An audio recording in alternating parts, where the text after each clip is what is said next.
안녕하세요. 김성길 목사와 함께하는 GTS 말씀 묵상 시간입니다. 오늘도 묵상과 함께 행복한 하루 되시기 바랍니다. 오늘은 5번째 주간의 6째 날 묵상입니다. 오늘 묵상의 주제는 배우고 응용하기가 되겠습니다. 우리가 세상을 살아가면서 말씀도 배우고 또 삶의 현장에서도 실패든 성공이든 또 사람들과의 관계 속에서도 또 우리가 배워야 될 것들이 정말 많습니다. 배우는 것은 씨앗을 얻는 것과 같죠. 그리고 이제 배운 것을 응용하는 것은 씨를 뿌리는 것과 같습니다. 아무리 많이 배워도 응용하지 않으면 아무 일도 일어나지 않죠. 그러나 내가 작은 걸 배워도 그것을 응용하고 활용하면 변화와 발전, 좋은 열매들을 맺을 수가 있게 됩니다. 자, 오늘 배우고 응용하기.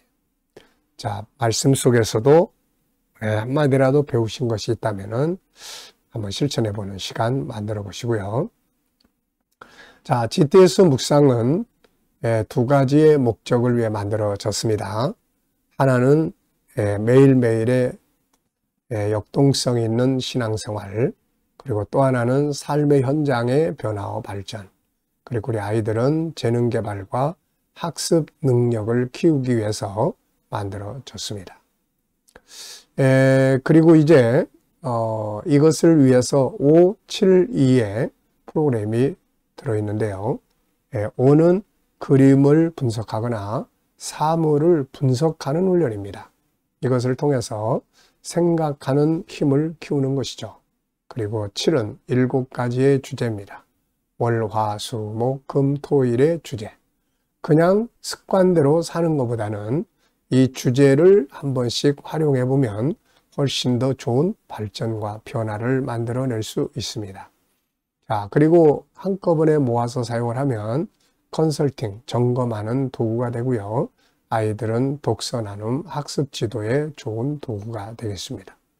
2는 질문 만들기와 주님과 소통하고 영감을 얻는 훈련이 되겠습니다. 5, 7, 2. 정말 삶을 유익하게 하는 프로그램이니까요. 잘 활용해 보시기 바랍니다. 오늘도 그림 분석부터 시작을 하죠. 자, 어제는 우리가 다니엘이라는 사람, 기도의 사람에 대해서 우리가 분석을 해봤고요. 오늘은 또 에스더의 기도. 그래서 주제를 에스더의 기도 이렇게 정해봤습니다. 그리고 의미를 몇 가지 적어봤는데요. 우선 하나는 때에 맞는 기도. 때에 맞는 기도. 에스더가 지금 기도해야 될 때에 잘 맞는 기도를 한 거죠. 만약에 이 모든 상황이 다 지나가 버리고 백성들이 다 망한 다음에, 다 죽은 다음에는 기도해도 부활할 수도 없고 소용이 없죠. 그래서 기도는 때가 있다. 기도해야 될 때를 놓쳐서는 안 된다는 걸 우리가 볼 수가 있죠. 또 하나는 죽으면 죽으리라는 기도예요. 그냥 적당하게 하는 기도가 아니라 아주 목숨을 내놓은 그런 기도를 한 거죠. 이런 기도는 승리를 가져오고 기적을 만들어냈습니다. 자, 두 번째는 이제 눈에 보이는 부분과 보이지 않는 부분을 분석하는 내용인데요. 눈에 보이는 부분은 우선 기도하는 에스더, 그리고 그가 깔고 앉아있는 양탄자가 있고 좌우에 시녀들과 앉은 양탄자가 있습니다. 그리고 뒤쪽에 탁자가 있고 그 다음에 항아리들이 2개가 보이고요. 실내의 모습 기둥들이 보입니다. 그리고 커튼도 보이고요. 보이지 않는 부분에는 무엇이 있을까요? 우선은 기도의 이유가 있겠고요. 그리고 기도의 내용이 있을 것 같고요. 이때 이들의 마음은 어땠을까? 또 결과는 어떠했나 하는 내용들은 다 보이지 않는 부분들이죠. 자, 세 번째입니다. 그림에서 가장 중요한 것은 뭔가요? 전 2가지를 적어봤습니다. 하나는 때에 맞는 기도고, 또 하나는 죽으면 죽으리라는 결심의 기도입니다. 자, 때에 맞게 기도를 하는데도 전혀 그런 간절함이 없는 기도는 응답이 없는 거죠. 그래서 이런 기도들을 한 사람들이 많이 나타납니다. 이게.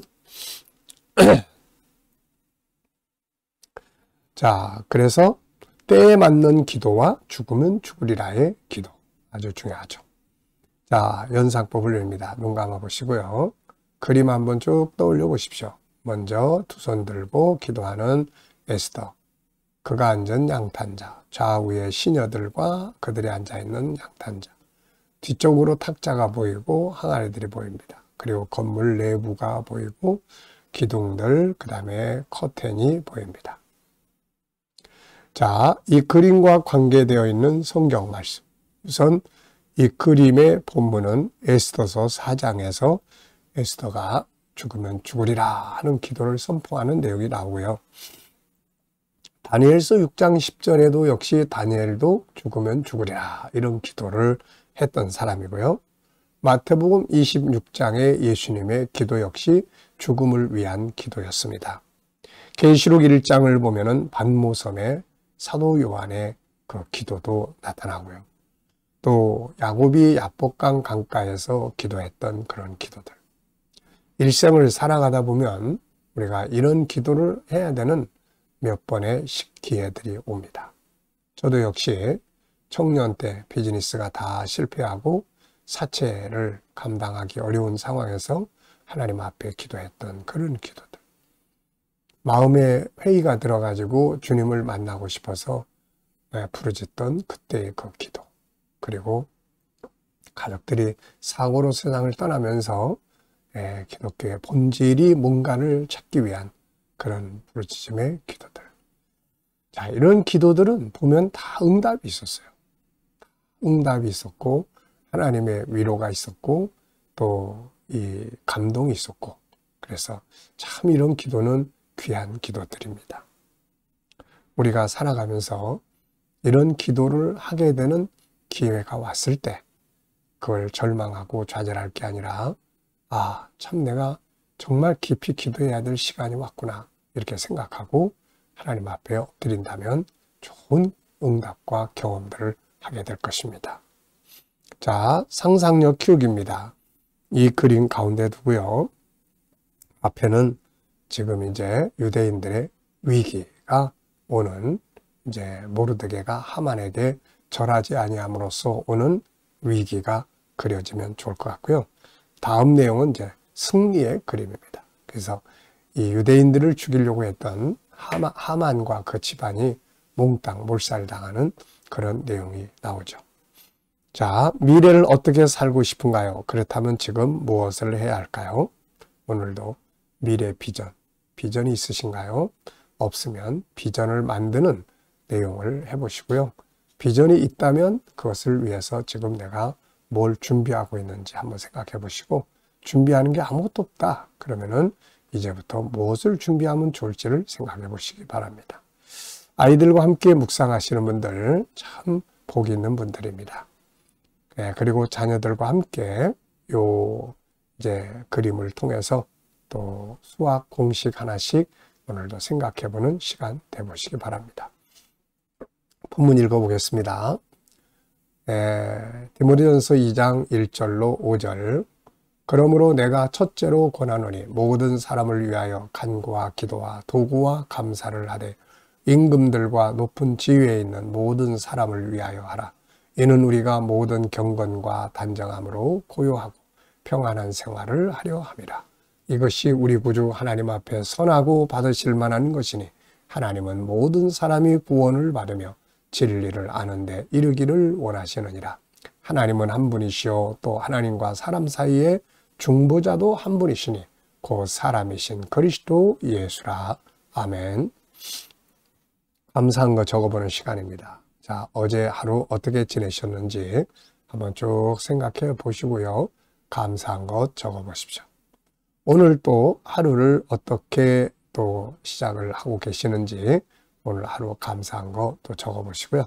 미래를 또 생각하시면서 감사한 것들을 쭉 적어 보십시오. 자, 오늘 본문에서 느껴지는 것은 무엇인가요? 저는 두 가지를 적어 봤는데요. 첫째는 우리 성도들이 항상 해야 될 것은 중보기도입니다. 중보기도. 모든 사람을 위해서 기도하는 거죠. 그 다음에 특별히 그 사람들 중에서도 임금들과 높은 지위에 있는 사람들이에요. 그 이유는 이들이 정치를 잘해야 성도들이 경건, 그 다음에 단정, 고요, 평안함을 속에서 살아갈 수 있고, 그리고 하나님께서 바라시는 모든 사람이 구원을 받고 진리를 추구하는 일을 할 수가 있게 되는 거죠. 자, 본문에서 꼭 배우고 응용해야 될 내용은 무엇인가요? 저는 중보자로 살아가는 길, 이렇게 적어봤어요. 이스라엘 백성들을 하나님께서 애굽에서 불러내신 것은 바로 이 중보자의 민족을 삼기 위해서예요. 이것을 다른 말로 말하면 제사장 나라라고 이야기를 합니다. 그런데 베드로전서 2장을 보면은 베드로 사도는 우리 신약 시대의 모든 성도들은 왕 같은 제사장이다, 이렇게 표현을 합니다. 그래서 우리 모두는 다 세상을 하나님께 중보해야 될 사명을 가지고 있다는 것을 잊어서는 안 되겠습니다. 자, 주일에 초청할 사람을 위한 기도와 전화기입니다. 이웃들, 주변 사람들, 내가 또 권고할 만한 사람들이 있으면은 또 전화로 이렇게 연락해 보시고 문자 보내셔도 좋고요. 아니면은 이렇게 기도하셔도 됩니다. 내일 하나님 원근각처에서 많은 영혼들이 이 제단 앞에 나와서 구원받고 은혜 받게 해주세요. 이렇게 기도를 하시면 되겠어요. 나의 삶의 현장에서 본문의 내용이나 572를 응용해 본 것이 있습니까? 자, 저는 묵상할 때, 생활 속에서 수시로, 그리고 또 교육할 때, 그리고 아이들과 7가지 주제로 독서 나눌 때 늘 사용을 하고 있습니다. 내 삶이 그냥 계획성 없이 사는 것보다는 572의 이 프로그램을 가지고 살면 훨씬 더 좋은 결과를 만들어낼 수가 있게 되는 거죠. 자, 질문 만들기입니다. 질문이 없으면은 변화도 발전도 없습니다. 아이들은 질문을 잘하는 아이들로 키우는 게 좋고요. 그리고 우리 스스로도 질문을 많이 할 수 있어야 합니다. 자, 5절은 하나님은 한 분이시요 또 하나님과 사람 사이에 중보자도 한 분이시니 그 사람이신 그리스도 예수라. 어떤 질문을 만들면 좋을까요? 왜, 무엇을, 어떻게, 만약 이런 용어들을 사용을 하면 좋은 질문이 만들어지죠. 자, 저는 하나님과 사람 사이에 중보자는 누구신가? 중보자는 누구인가? 답이 나와 있으니까요. 바로 예수 그리스도입니다. 또 만약에 예수 그리스도는 하나님과 사람 사이의 중보자신데요. 그렇다면은 이 사명을 또 이어가야 할 사람은 누구일까요? 그러면은 우리가 나오게 되죠.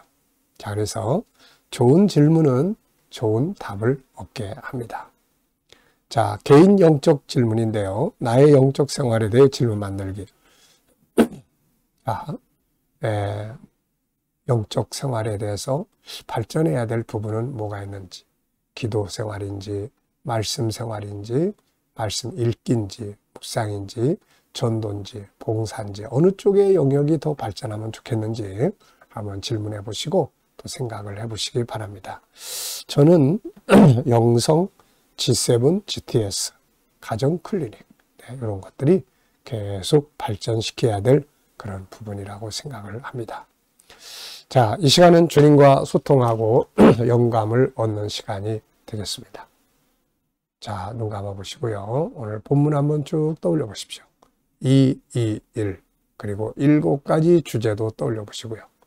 그리고 오늘의 나의 삶의 현장, 누구를 만나시고 어디를 가시며 또 어떤 일을 해결해야 합니까?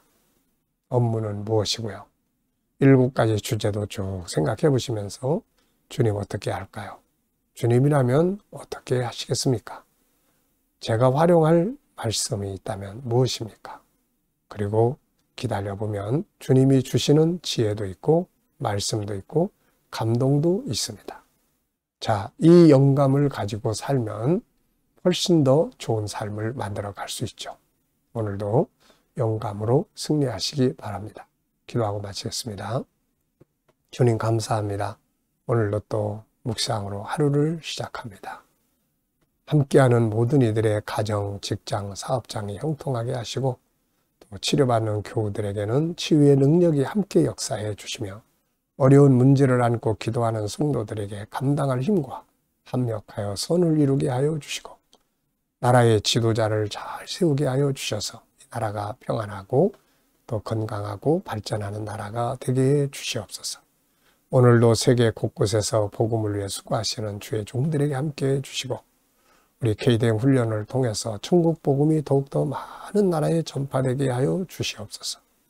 주님, GTS 묵상이 더욱 많은 이들에게 전파되고 또 다음 세대를 양육하는 일에 귀하게 사용되게 하여 주옵소서. 감사하며 예수님의 이름으로 기도하옵나이다.